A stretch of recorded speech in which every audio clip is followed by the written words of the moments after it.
दोस्तों, एक और नया दिन और मैं हाजिर हूँ एक नई कहानी, एक नया किस्सा लेके मुंबई के अंडरवर्ल्ड से।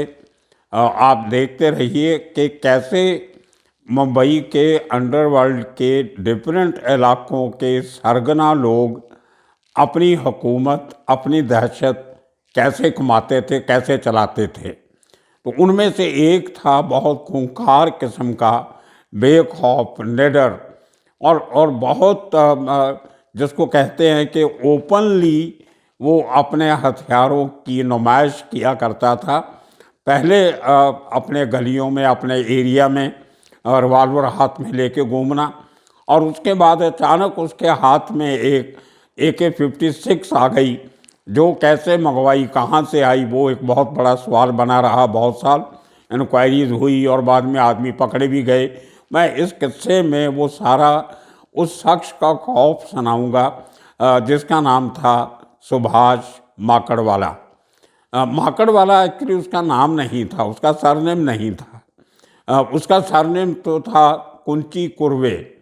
कुंची कुर्वे एक बरादरी है ट्राइबल्स की, जिनमें माकड़वाला ट्राइब भी आता है।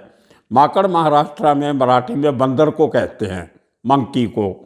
तो जो लोग आपने देखा होगा सड़कों के किनारों पे छोटी सी महफिल लगा के, एक छोटा सा दरबार लगा के बंदर बंदरी का नाच दिखाते हैं। वो बंदर वाले जो आप कहते हैं नॉर्थ इंडिया में, दूसरे इलाकों में, तो उनको महाराष्ट्र में माकड़ वाला कहते हैं, जो लोग बंदरों का तमाशा दिखाते हैं। तो उस कम्युनिटी से बिलोंग करता था ये लड़का सुभाष माकड़वाला। और ये कोई ऐसा नहीं कि बहुत गरीब किस्म के लोग होते थे, इनमें से बहुत पढ़े लिखे लोग भी थे। डिफरेंट फील्ड्स में वो एक्सेल भी करते थे। उनमें से एक जो शख्स था धारावी में, इनकी बहुत बड़ी बस्ती है, एक धारावी इलाका है मुंबई में, जो एक ज़माने में वर्धा राजन मुडलियार का स्ट्रॉन्ग होल्ड रहा करता था। एशिया की एक ज़माने में सबसे बड़ी वो झोपड़पट्टी थी। वो एक ऐसा एरिया था, कंजस्टेड एरिया, जिसके बारे में मैं बहुत बार बता चुका हूँ। तो उसी एरिया में एक बस्ती थी, उसको कहते थे माकड़वाला बस्ती। उस बस्ती में इसी कम्युनिटी के लोग रहते थे, और बंदर नचाने का काम तो बहुत कम लोग करते थे, लेकिन एक बिजनेस का, रोटी रोजी कमाने का ज़रिया उन लोगों में से काफ़ी लोगों ने झाड़ू वगैरह बनाना, छोटी छोटी टोकरियाँ बनाना, जो घरों में काम आती हैं, वो टोकरी, झाड़ू और डस्टर वगैरह, वो जो हम एक डंडा हाथ में पकड़ के छत वगैरह साफ़ करते हैं, जाले निकालते हैं, इस किस्म की छोटी छोटी चीज़ें जो आपको उस ज़माने आम स्टोर्स पे, दुकानों पे नहीं मिलती थी, तो ये लोग घर में बना के, उनका बंडल बना के डिफरेंट इलाकों में बेचने जाया करते थे। और इनमें से काफ़ी लोग पढ़े लिखे भी थे। आपको सुन के हैरानी होगी कि उसी कम्युनिटी का एक, मैं नाम भूल गया अभी उनका, काफ़ी बुज़ुर्ग हो गए थे, मैं उनको मिला जब, वो हिंद केसरी रहे थे कुश्ती में। ही वॉज बहुत अच्छे रेसलर थे। हिंद केसरी होना उस ज़माने में बहुत बड़ी बात गिनी जाती थी। तो वो माकड़वाला कम्युनिटी के थे। उसी तरह डिफरेंट एरियाज़ में इनके छोटे छोटे समूह रहते थे, चार चार पाँच पाँच परिवार, क्योंकि ट्रैवलिंग में मुंबई में बहुत टाइम लगता है, तो अपने धंधे के एरिए में जाने के लिए, वो टाइम बचाने के लिए उसी नज़दीक में कहीं हटमेट कॉलोनीज़ में ये अपना बेस बना लेते थे। तो उसी किस्म की एक हटमेट कॉलोनी जो थी, वो मुंबई के विखरोली एरिया में थी। विखरोली एरिया, मैंने जैसे आपको बताया पहले कई बार, घाटकोपर जो छोटा राजन का बेस था, उसके साथ जुड़ता हुआ जो इलाका है वो विखरोली है।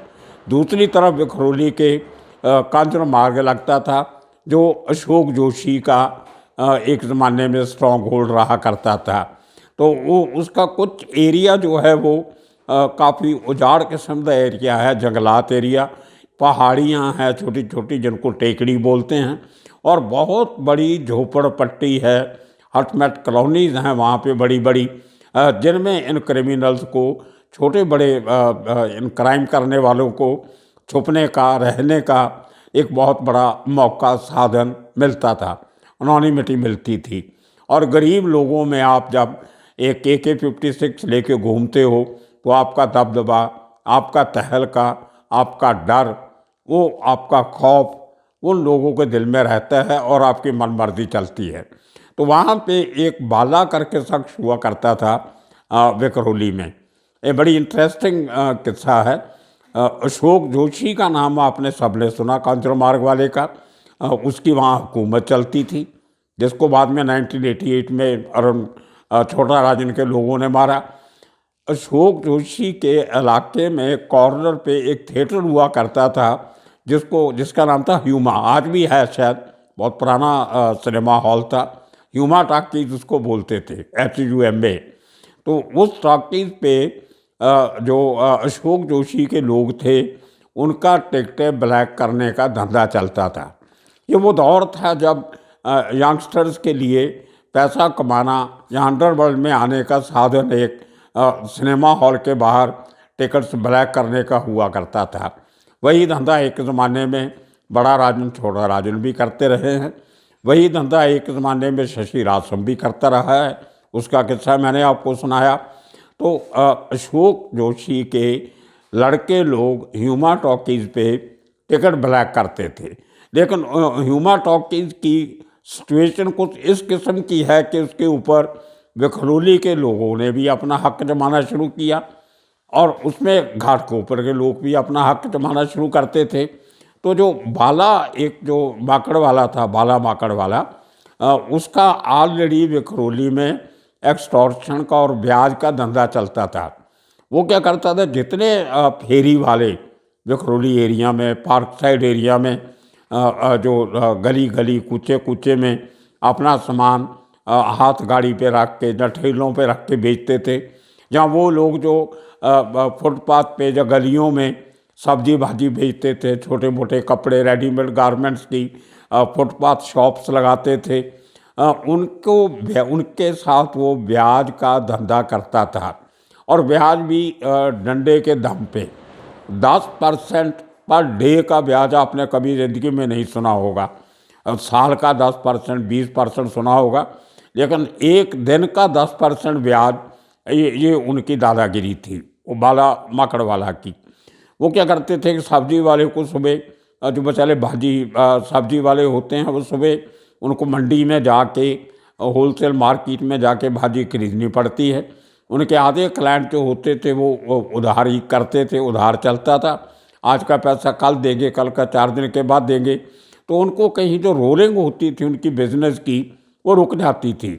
उसके लिए उनको डेली एक्सपेंसेस के लिए, रोज़ भाजी खरीदने के लिए कैश की ज़रूरत होती थी। तो ये बाला माकड़ वाला उनको 10% पे पैसा देता था। मतलब वो भी अगर 1000 रुपये दिया, उसमें से 100 रुपया पहले कट करके 900 रुपया देता था, और शाम को उनकी दुकान बंद होने के टाइम पे उनसे 1000 रुपया लेके घर चला जाता था।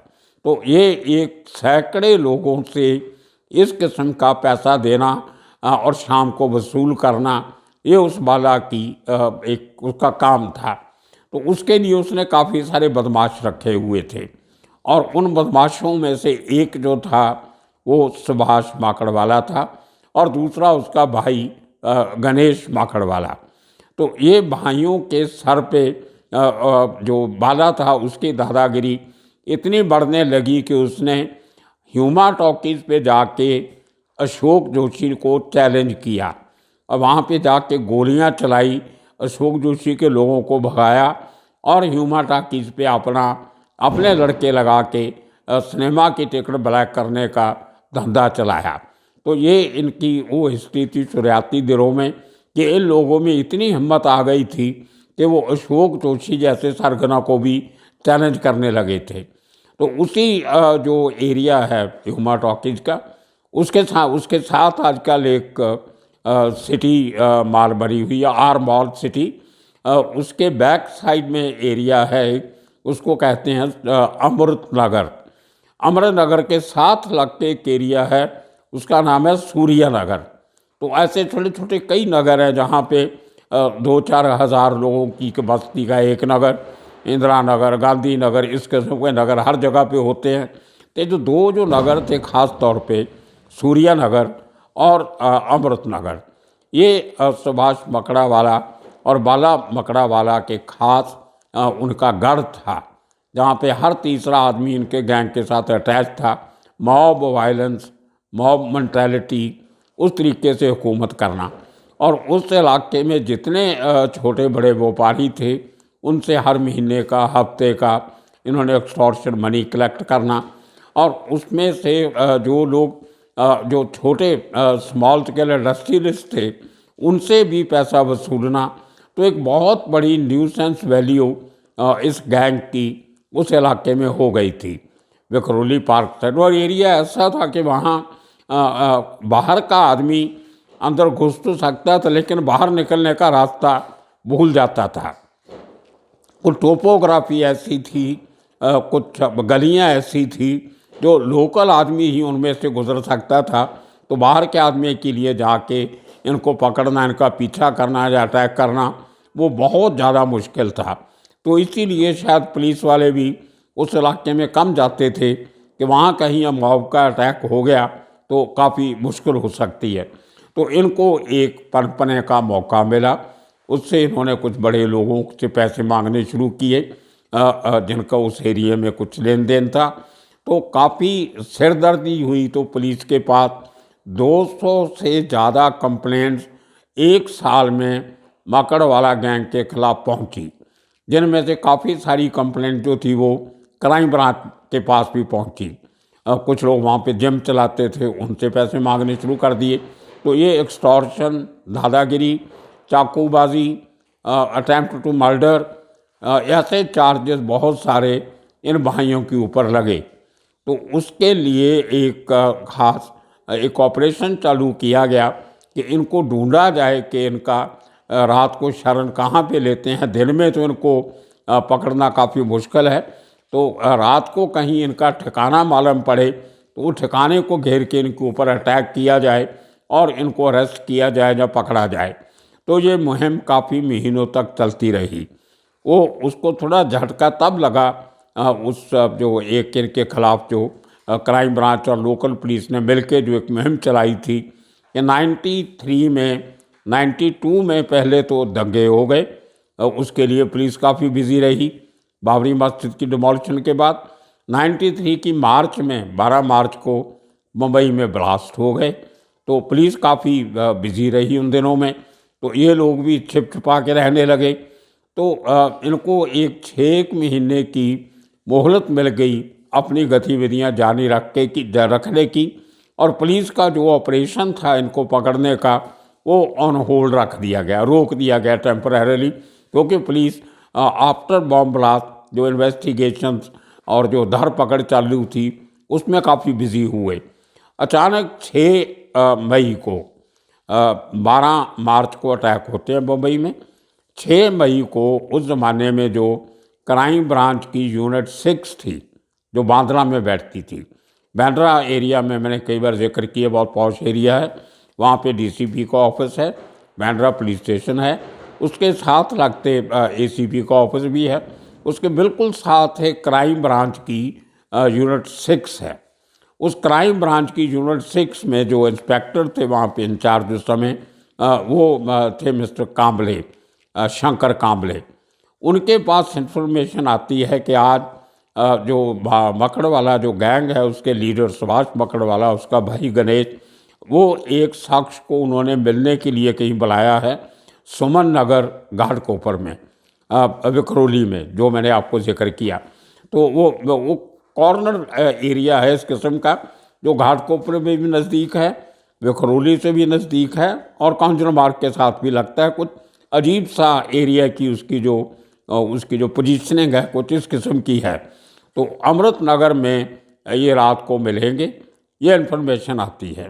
तो जो मिस्टर कांबले हैं, शंकर कांबले, वो उस समय के joint CP crime Hasan Ghafoor से बात करते हैं कि ऐसी इन्फॉर्मेशन आई है, वो इलाका दूर है, हमारी क्राइम ब्रांच की दूसरी यूनिट है उधर, तो कैसे किया जाए।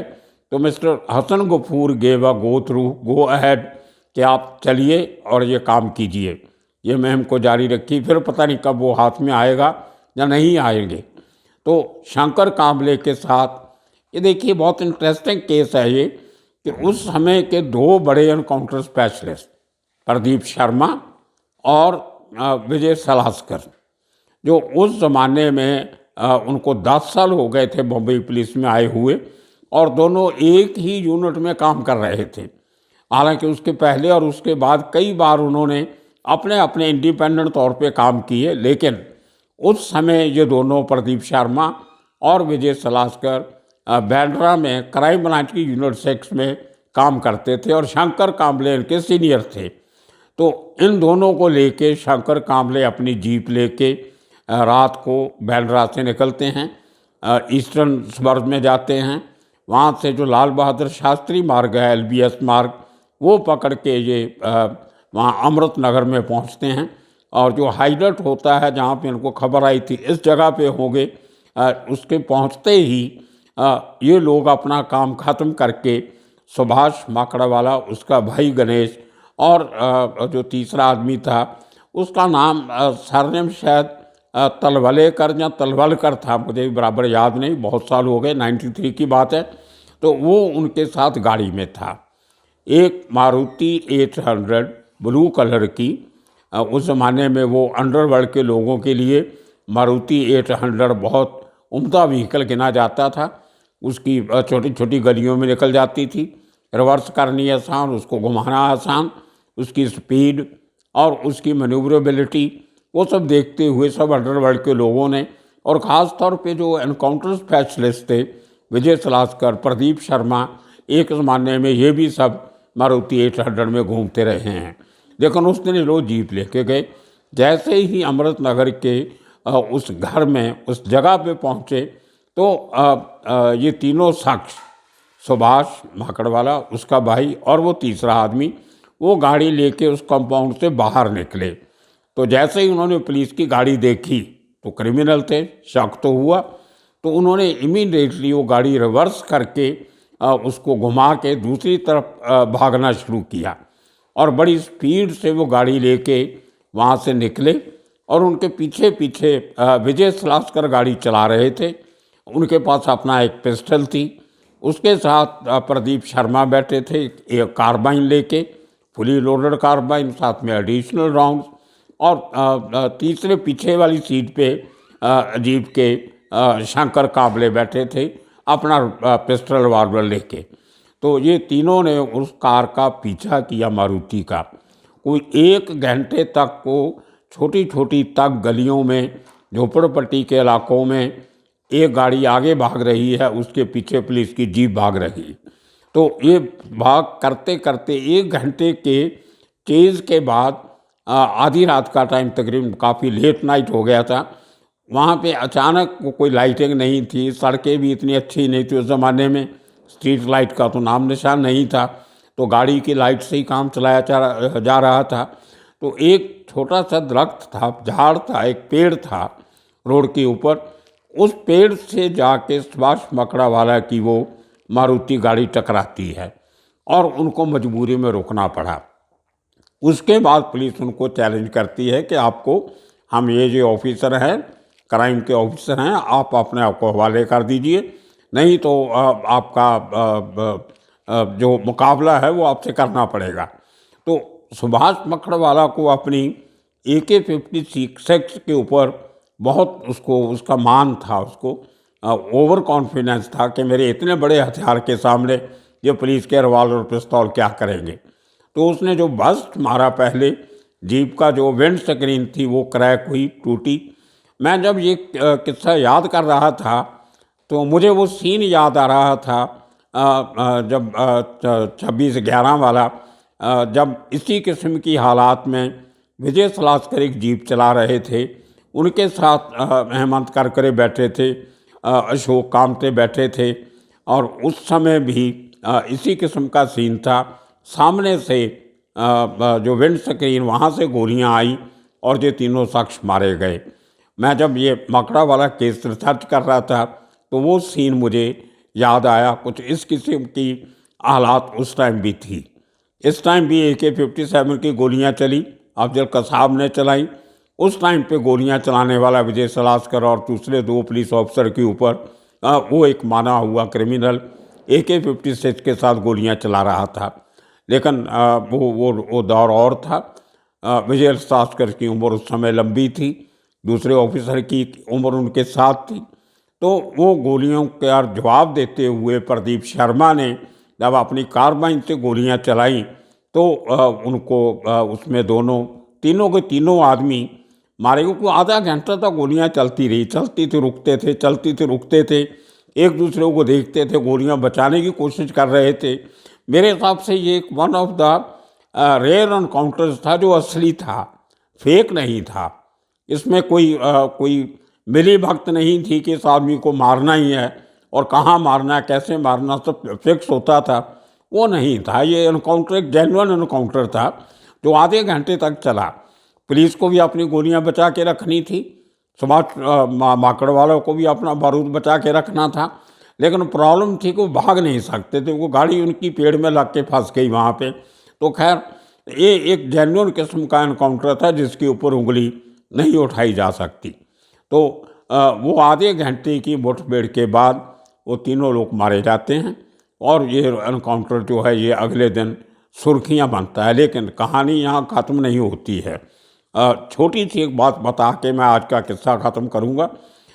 दूसरे दिन दोपहर के वक्त जो पुलिस कमिश्नर थे अमरजीत सिंह सामरा, उनके पास पूरी रिपोर्ट पहुंचती है कि कल रात को देर रात ऐसे ऐसे एनकाउंटर हुआ, उसमें 2 बदमाश मारे गए, एक AK-56 रिकवर हुई, एक पिस्टल रिकवर हुआ है, इम्पोर्टेड वेपन रिकवर हुई है और काफ़ी मैगजीन खाली गोलियां वालियां ये वहाँ से रिकवर हुई है गाड़ी में से, और ये उनकी बैकग्राउंड थी।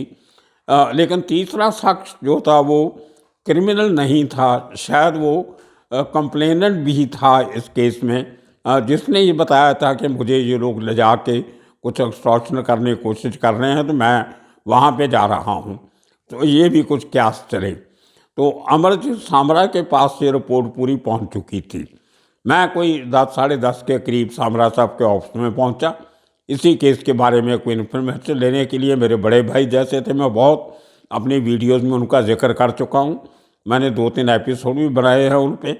तो उनके पास से जैसे ही मैं पूरी बातचीत करके उठ के आने वाला था तो हसन गफूर जो जॉइंट CP क्राइम थे वो इन तीनों ऑफिसर्स को लेके सामरा साहब की कैबिन में आते हैं। मुझे अब सामरा साहब को ये मालूम नहीं कि ये किस काम से आए हैं।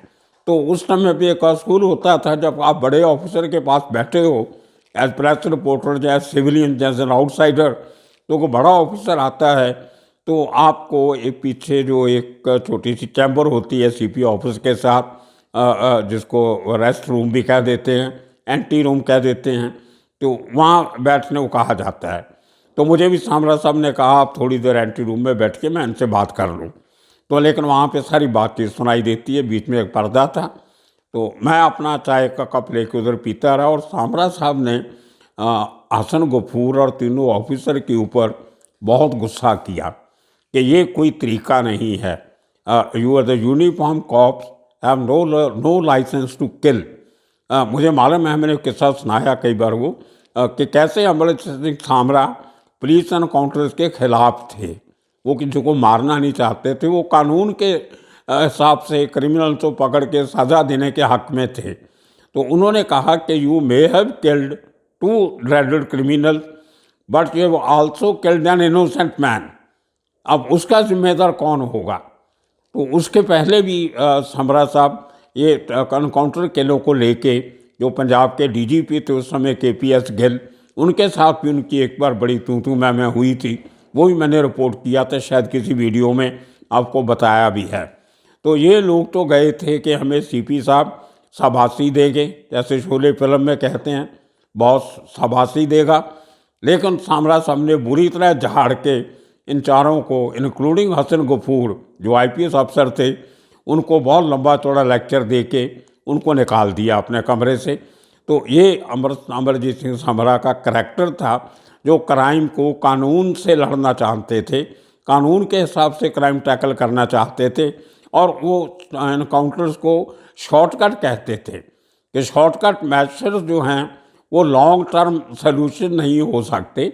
आप केस अपने इतने मजबूत बनाओ कि क्रिमिनल को उस मौके तक आने ही मत दो जहां आपको उसका एनकाउंटर करना पड़े। अगर इन क्रिमिनल को पहले पकड़ा होता, उनकी वेपन्स रिकवर की होती लोकल पुलिस ने, तो उनको एनकाउंटर नहीं करना पड़ता था।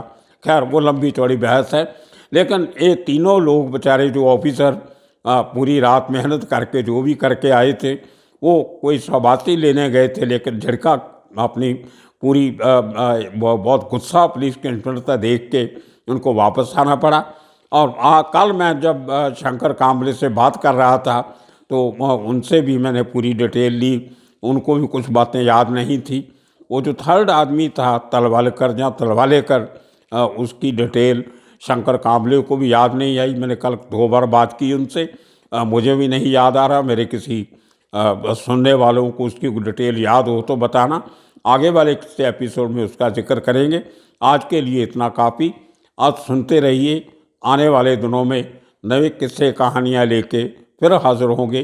तब तक के लिए आप सबका शुक्रिया, धन्यवाद।